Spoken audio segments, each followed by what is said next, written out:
آباء مصطفیٰ میں سے جب ان کی باری آئی، حضرت عدنان کے گھر بیٹا معد پیدا ہوا اور نور مصطفیٰ معد بن عدنان میں منتقل ہو گیا، تو امام سہیلی روایت کرتے ہیں چھوٹے تھے حضرت معد بن عدنان، 500-700 سال 600 سال آقا کی ولادت سے قبل آبائے مصطفیٰ میں ایک جد تھے، ان میں نور مصطفیٰ جب منتقل ہوا تو اللہ تعالیٰ نے اس دور کے نبی حضرت ارمیاہ کی طرف وحی کی، بخت نصر کا زمانہ تھا، اور حکم فرمایا کہ اے ارمیاہ بخت نصر کو جا کے بتا دے کہ میں نے سرزمین عرب پر تیری حکومت کا فیصلہ کر لیا ہے، اپنی فوج لے کر جا، اور یہ معد بن عدنان جو چھوٹا معصوم بچہ ہے اسے اپنے براق پر سواری پر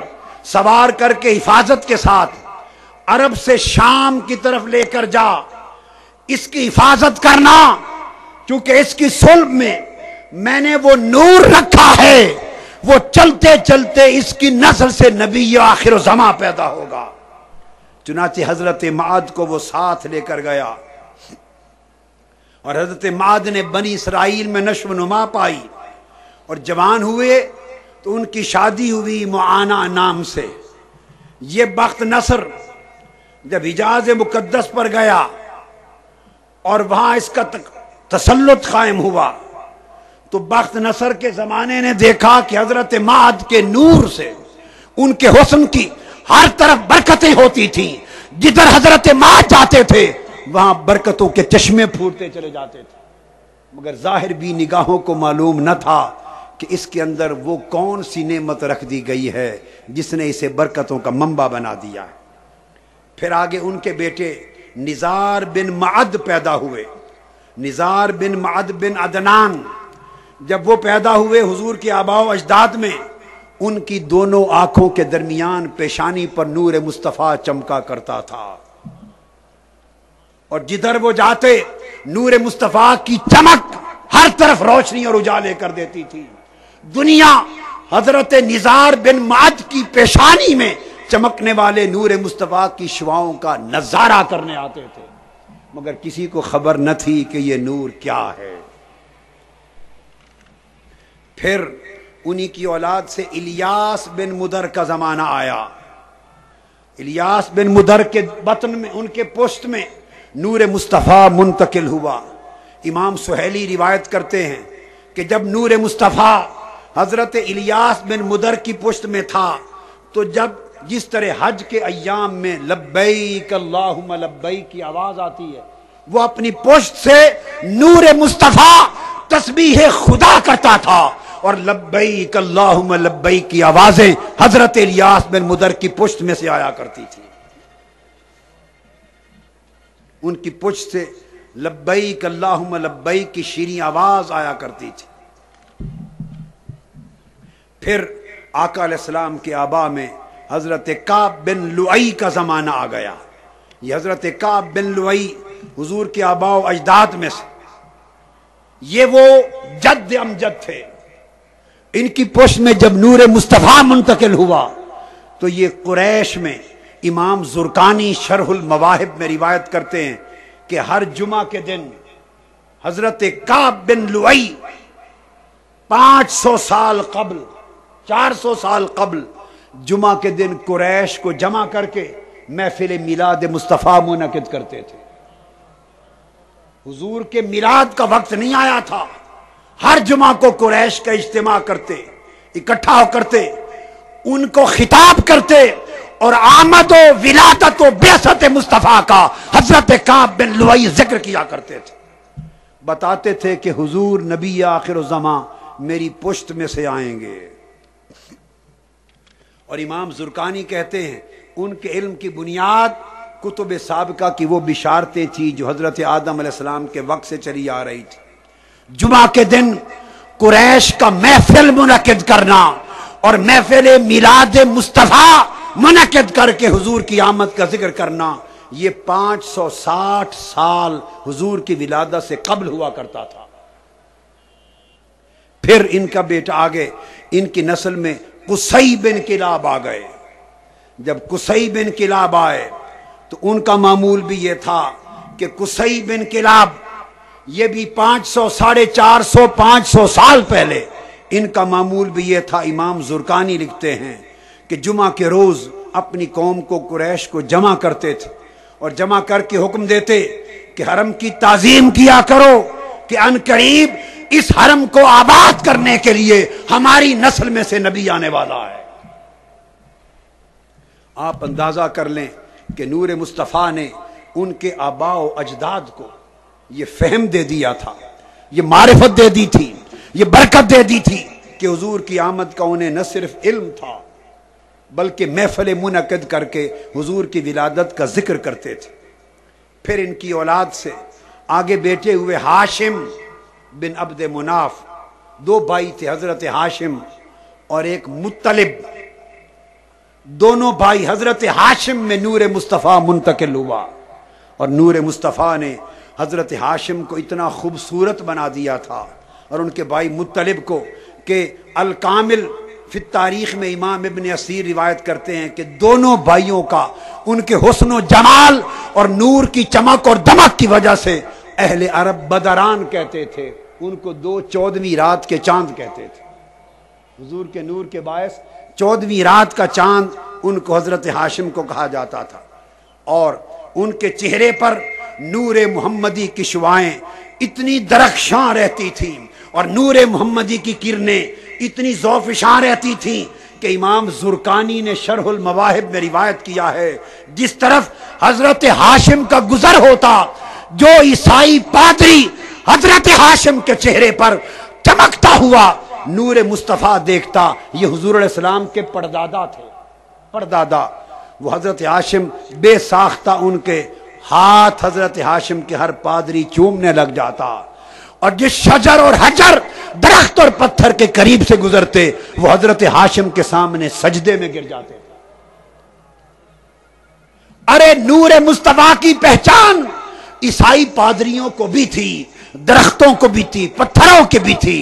افسوس انسان، پتھر، درخت، حیوان ولادت مصطفیٰ سے پہلے آپ کے پردادا میں بھی نور مصطفیٰ کو پہچان کر سجدے کریں، اور کتنے نادان ہم کہ حضور کی امت بھی ہو کر نور مصطفیٰ کی پہچان نہ کر سکیں۔ نعرہ تکبیر، نعرہ رسالت، آمد مصطفیٰ۔ حضور کے پردادا حضرت ہاشم کو نور مصطفیٰ نے ان کے چہرے کو اتنا حسین و جمیل بنا دیا تھا کہ ہرقل روم کا بادشاہ، عیسائی بادشاہ ملک روم کا، اس نے پیغام بھیجا حضرت ہاشم کو۔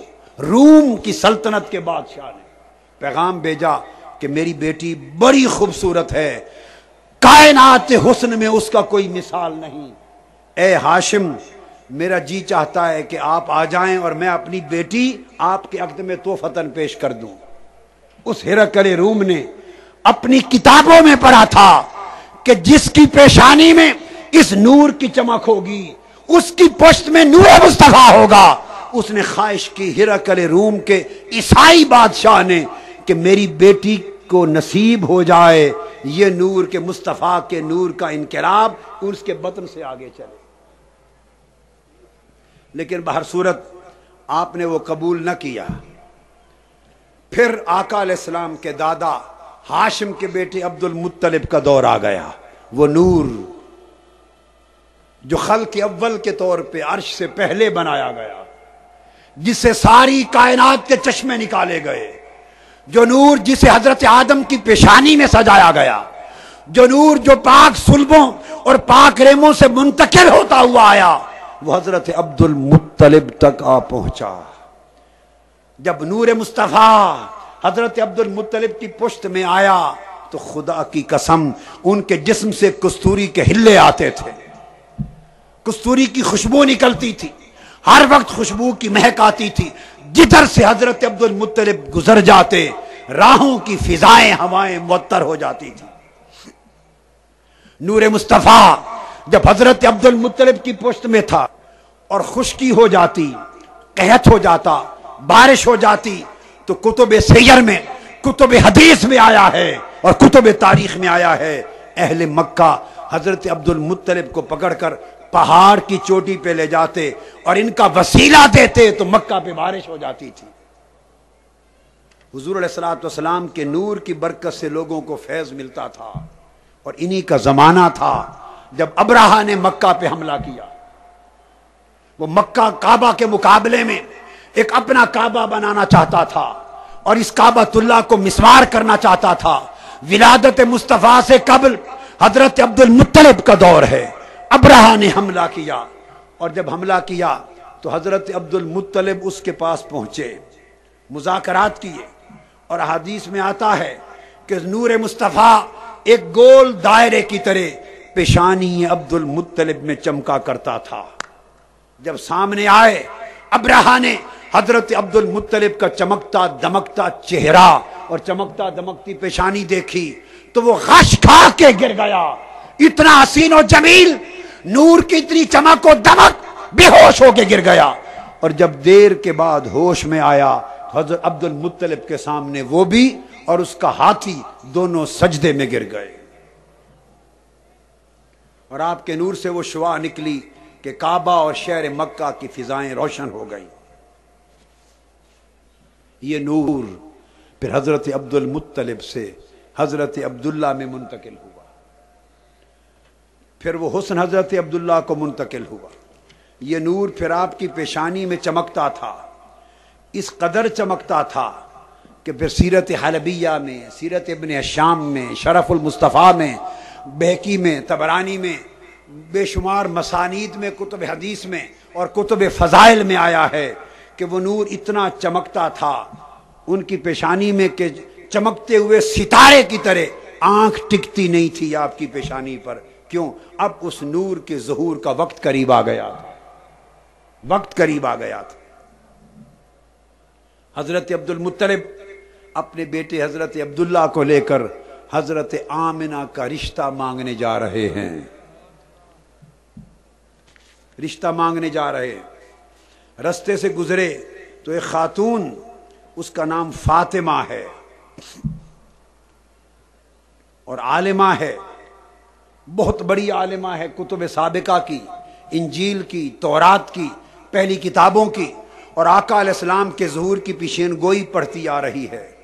اس کے علم میں ہے کہ اب ظہور نور مصطفیٰ کا زمانہ قریب آ گیا، اسے معلوم ہے کہ یہ چمک نور مصطفیٰ کی علامت۔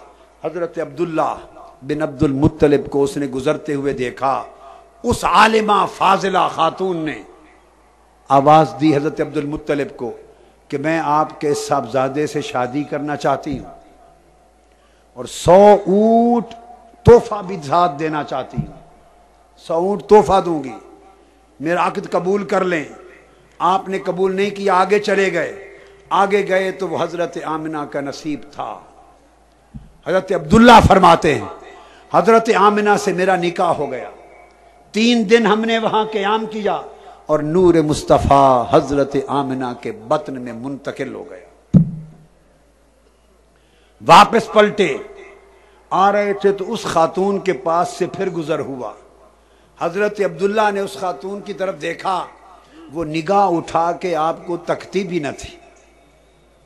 آپ نے پوچھا کہ تو 100 اونٹ بھی دیتی تھی اور مجھ سے نکاح کی خواہش کرتی تھی، اور آج میں وہی عبداللہ ہوں مگر تو میرا چہرہ بھی دیکھنے کے لیے تیار نہیں، یہ تبدیلی کیوں آ گئی؟ اس نے کہا عبداللہ وہ دراصل نکاح کی آرزو اور 100 اونٹوں کی قربانی اور 100 اونٹوں کا تحفہ جو تھا وہ تیری خاطر نہیں تھا، اس نور مصطفیٰ کی خاطر تھا۔ جو تیری پیشانی میں چمک رہا تھا وہ اب نہیں، کوئی خوش نصیب لے گئی ہے۔ نعرہ تکبیر، نعرہ تکبیر، نعرہ رسالت، آمد مصطفیٰ، چہرہ والضحیٰ، کہہ رہی ہے یہ فضا۔ حضرت آمنہ رضی اللہ تعالیٰ عنہ کے بطن میں نور مصطفیٰ منتقل ہو گیا۔ رجب کی جمعہ کی رات جب نور مصطفیٰ حضرت آمنہ کے بطن میں منتقل ہوا،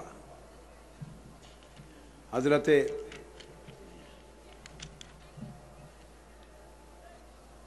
آمنہ کے بطن اقدس میں جب نور منتقل ہوتا ہے تو اللہ تبارک و تعالیٰ کی طرف سے حکم ہوا تمام ملائکہ کو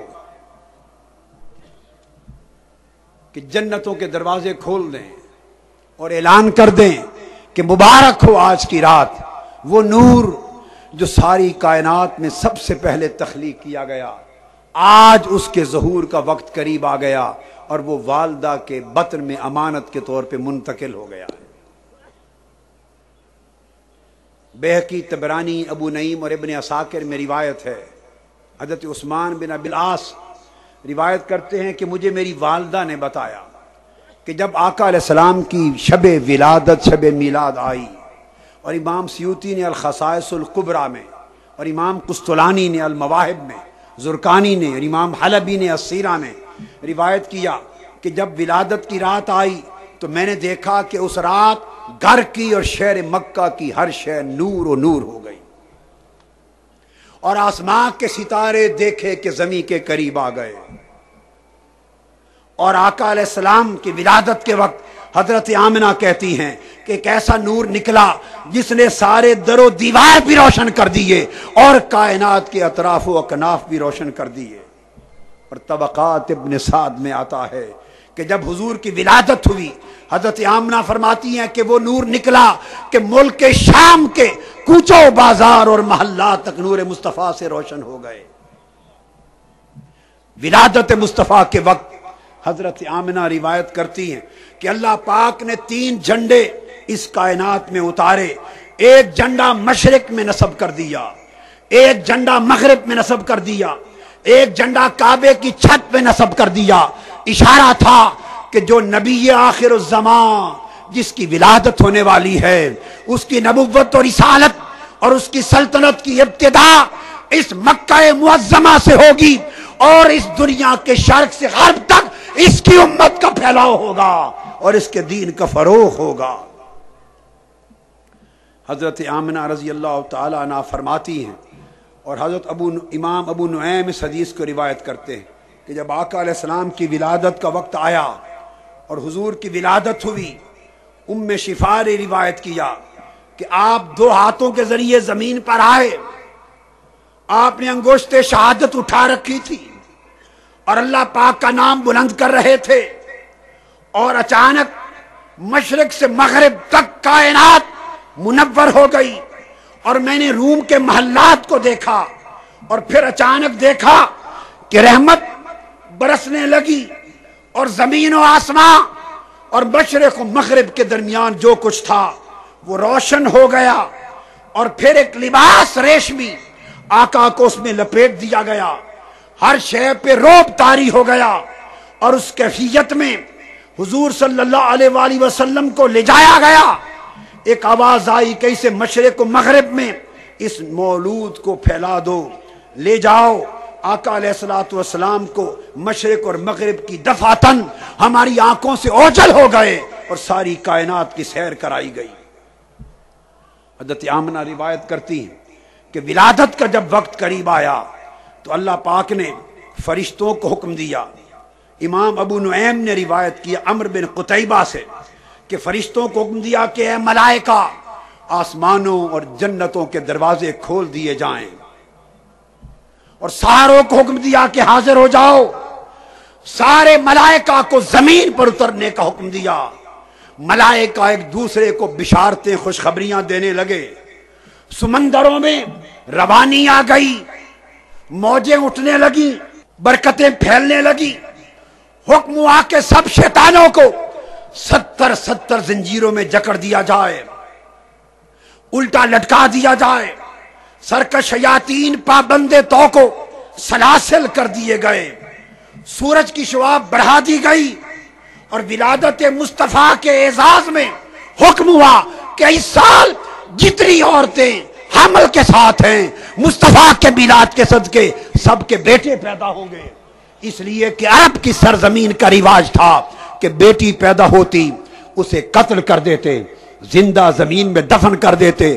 فرمایا میرے مصطفیٰ کا میلاد ہے، جس گھر بیٹی پیدا ہوگی وہ زندہ دفن کر دی جائے گی۔ میلاد مصطفیٰ کے طفیل، نہ بیٹی پیدا ہو نہ کسی کے گھر ظلم کا امکان پیدا ہو۔ مصطفیٰ ظلم کو مٹانے کے لیے آئے ہیں، مصطفیٰ ہر ایک کو برکتیں دینے کے لیے آئے ہیں، مصطفیٰ ہر ایک کو معروبیوں سے نکالنے کے لیے آئے ہیں۔ تو تاجدار کائنات کی ولادت نے ہر گھر میں ظلم کا خاتمہ کر دیا۔ حکم ہوا 70,000 حوریں ولادت مصطفیٰ کے استقبال میں قطار اندر قطار کھڑی ہو جائیں۔ 70,000 حوریں حضور کے میلاد کے استقبال میں کھڑی ہو گئیں۔ رب کائنات نے آسمان پر عرش پر زبرجد اور یاقوت کا ایک ستون قائم کیا۔ اس ستون کے ذریعے عالم سماوات کے نور کو بہت زیادہ بڑھا دیا، اور وہ ستون حضور فرماتے ہیں معراج کی رات میں نے دیکھا تھا، وہ ستون میلاد مصطفیٰ تھا۔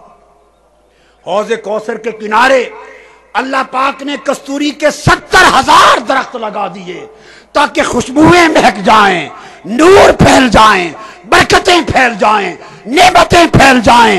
ستاروں تم نیچے چلے جاؤ، فرشتوں آسمان کی کائنات کو چھوڑ کر مکہ کی وادیوں میں آ جاؤ، حوروں تم خیمہ زن ہو جاؤ، ستاروں تم جھک کر آسمان کو نیچے لے جاؤ۔ ساری کائنات کی ہر شے استقبال میلاد مصطفیٰ کے لیے مکہ کی وادی کے یا ارد گرد تھی یا اوپر تھی۔ لات و عزا کے سب بت گر گئے، کسی کو خبر نہ تھی کہ یہ سب کیا ہو رہا ہے۔ کعبہ کی وادیوں سے، کعبہ کی دیواروں سے آواز آنے لگی، لوگوں میری زیارت کو آنے والوں، میرے نور کو مجھ سے چھین لیا گیا تھا اور بتوں کے ذریعے توحید کے گھر کو بتکدہ بنا دیا تھا۔ اب آج رات وہ آ گیا ہے جو میرے نور کو لوٹا دے گا، میری رونق کے واپس میری جھولی میں ڈال دے گا۔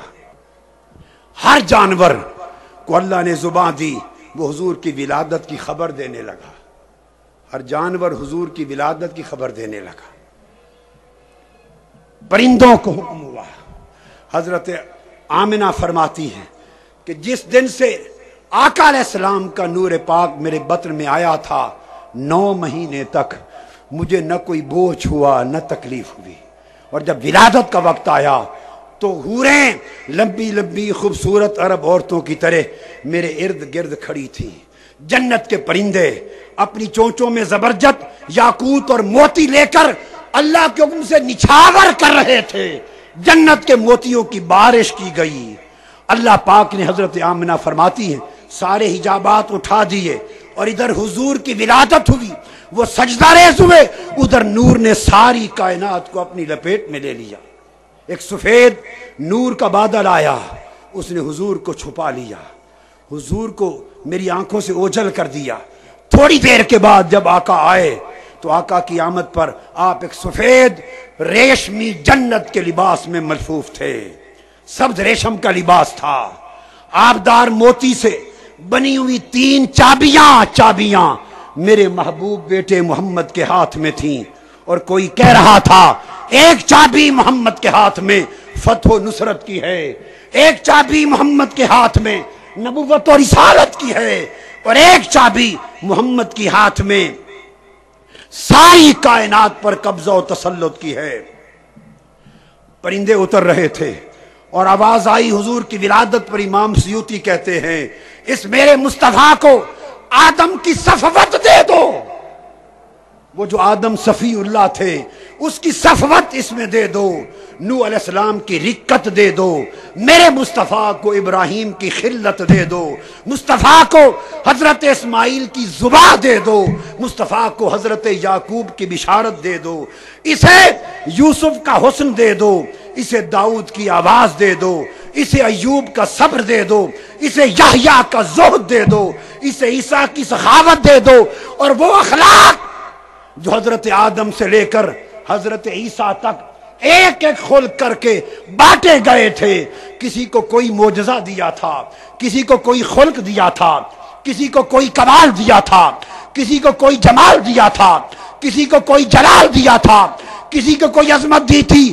حکم ہوا کہ جو کچھ میں نے آدم سے لے کر عیسیٰ تک سب کو بانٹا، اب سارا کچھ